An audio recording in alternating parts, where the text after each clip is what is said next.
Figured you guys would be nicer to me if my daughter was here. All right, ask me anything you want. Why are you such a good dad? More questions from you, Mr. Dave. What impressed you about Tua? What impressed you about Tua's performance?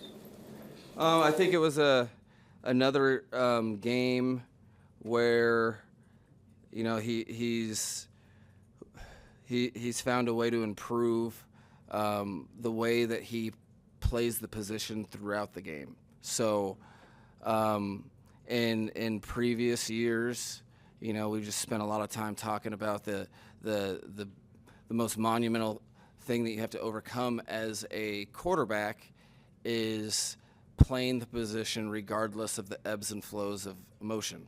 So not changing how you play based upon positive or negative results and letting every play stand on its own.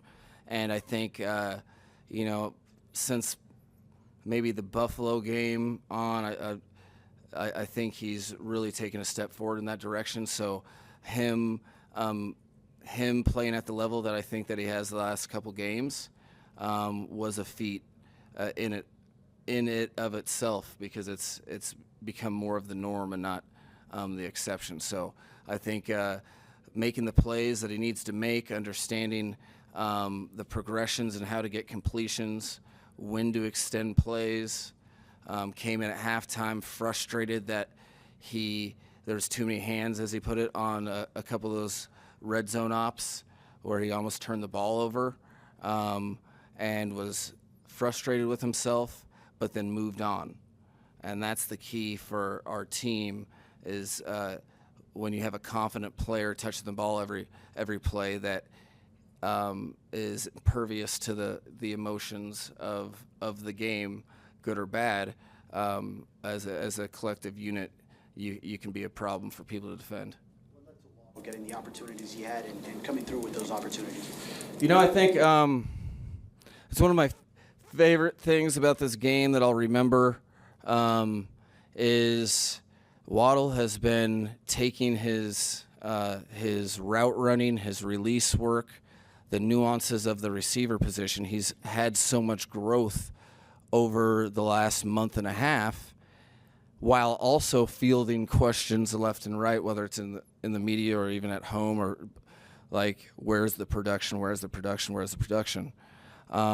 and to get better when the ball isn't coming your way, so that you're aptly prepared when the ball does. It's everything that I believe in, everything that it was an earned game for him.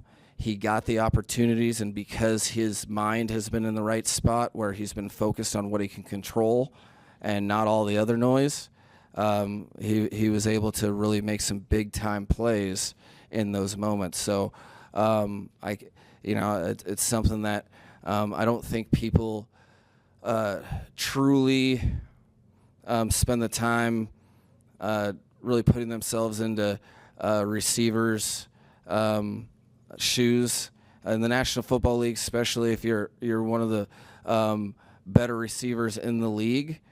You have expectations of output that you have a lot of times you have no ability to control. So a lot of players get worse from situations like that. He's been eager to help the team win, and he's been doing that week in, week out by plays off the ball or plays when he doesn't have the ball. So for him to make some plays on the ball this game was much deserved, and we had a lot of teammates that were fired up for him. You're not one to duck narratives, reality, whatever. We've been waiting 11 months, 12 months, whatever it is, to see you in a cold weather game again. Mm-hmm. You've gotten back in the mix. You won the 3 games you had to. What's next for the Miami Dolphins this week? Well, you're just going to let me really lean into this victory for a while, huh?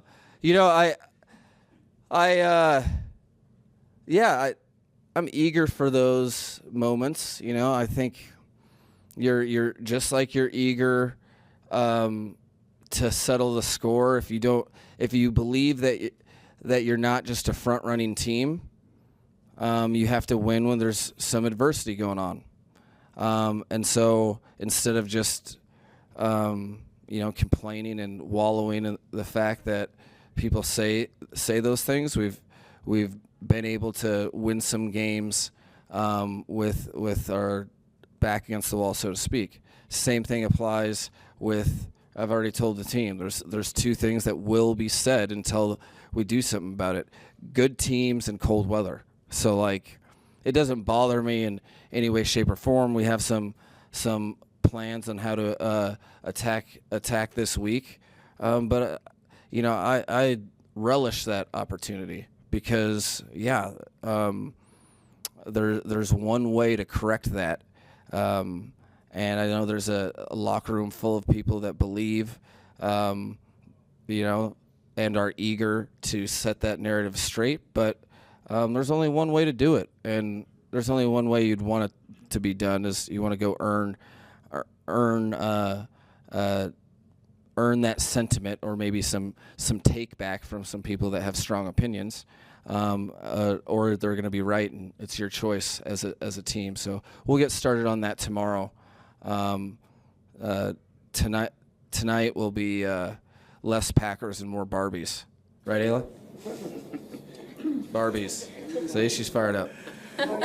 Mike, There was a report this morning that this club was ready to trade Campbell to the Ravens for a fifth-round pick, and that you stepped in and argued or made the point that he was too valuable to lose. No, I'm sorry.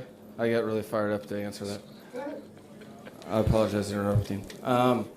So, I mean, I guess, yes, the offer for compensation for his services was real. And I think it wasn't like it was Chris versus me. It was more that Chris, looks at the way I do, where we work together. And yeah, I may or may not have thrown an adult temper tantrum. I mean, I think you have to look at, that's the tricky thing about Chris's job is he has to look long term and short term at the same time. What's the best for the organization? And then he also we rely on each other for things that I need to be on top of, and one of that's the locker room and what one individual does for an entire team. And I think it speaks to Calais because that was a strong compensation, for a guy that's he just passed the 30-year-old mark. But it speaks to how he's playing. It speaks to what he means to the team.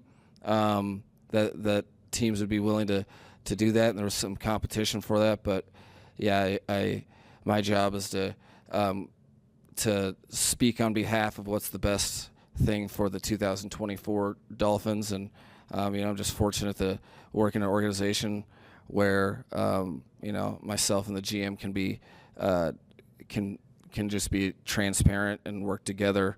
And he didn't want to see any more adult temper tantrums. So, Mike, I know the game got out of hand a little bit.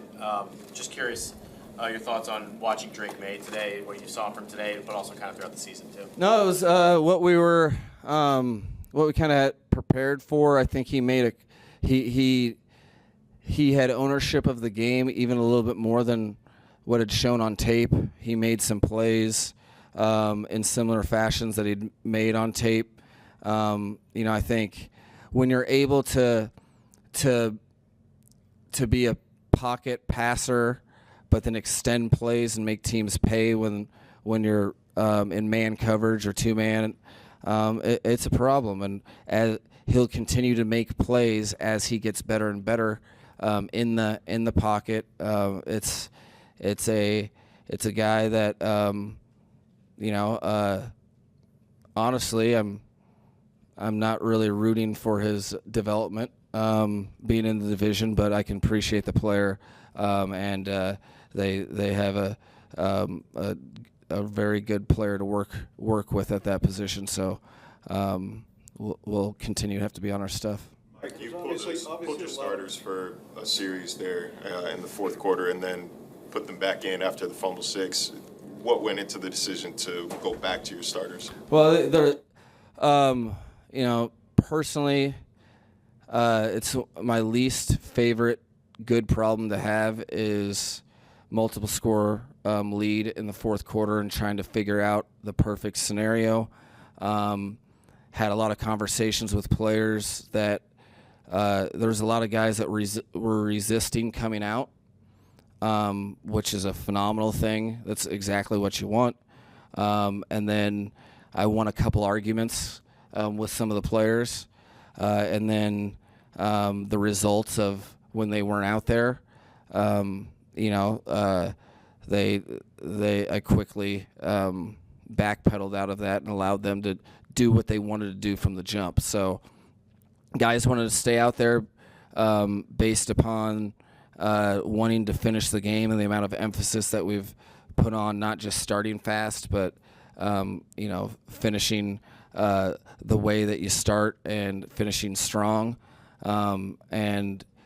Although it wasn't, the fourth quarter wasn't necessarily completely smooth, there was some positive stuff going on, specifically players that wanted to be on the field and lead us to victory.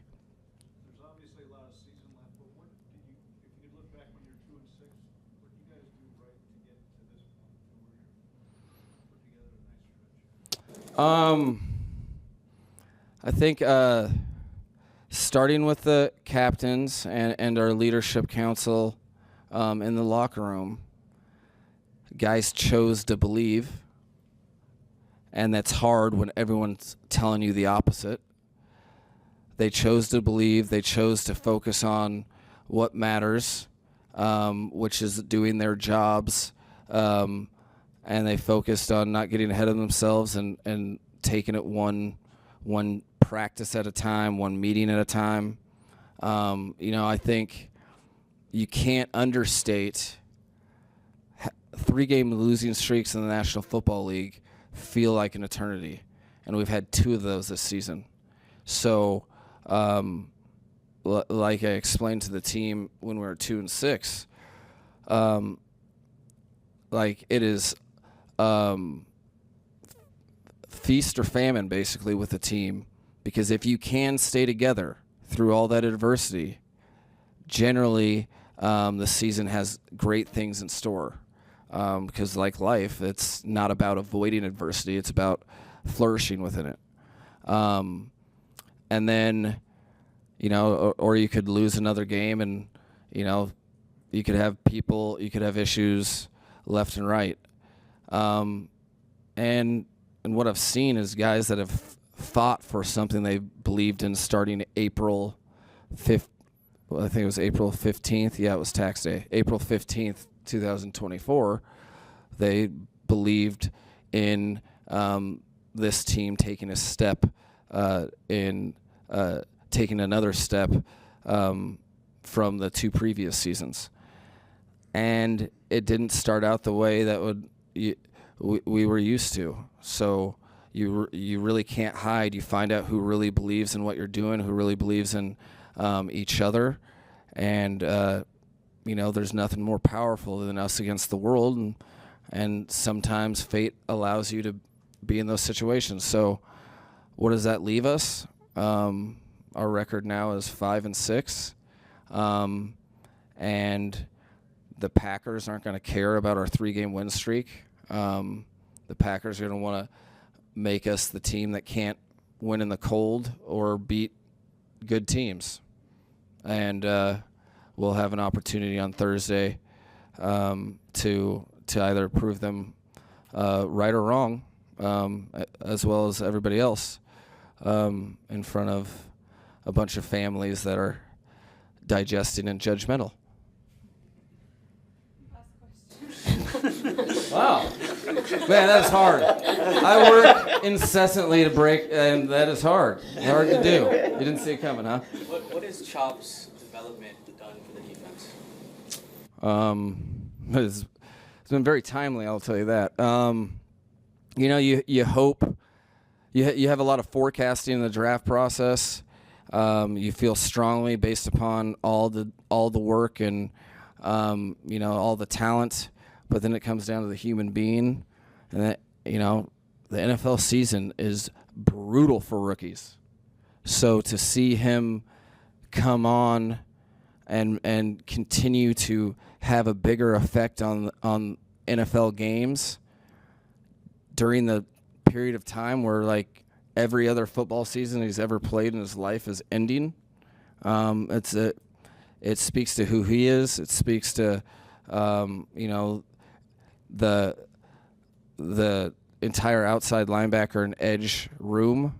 Some of the most competitive, relentless players we have on the team that are as invested in each other as anyone. So, man, it's real cool to see a player handle all of the pressure that comes with being the first-round draft pick on a team that needs the rookie class to produce, and to, you know, just chop wood every day. See what I did there, Omar? And get some results that weren't just earned this week. It's been earned since the day he was drafted. So fired up and can't wait until this game is his worst game.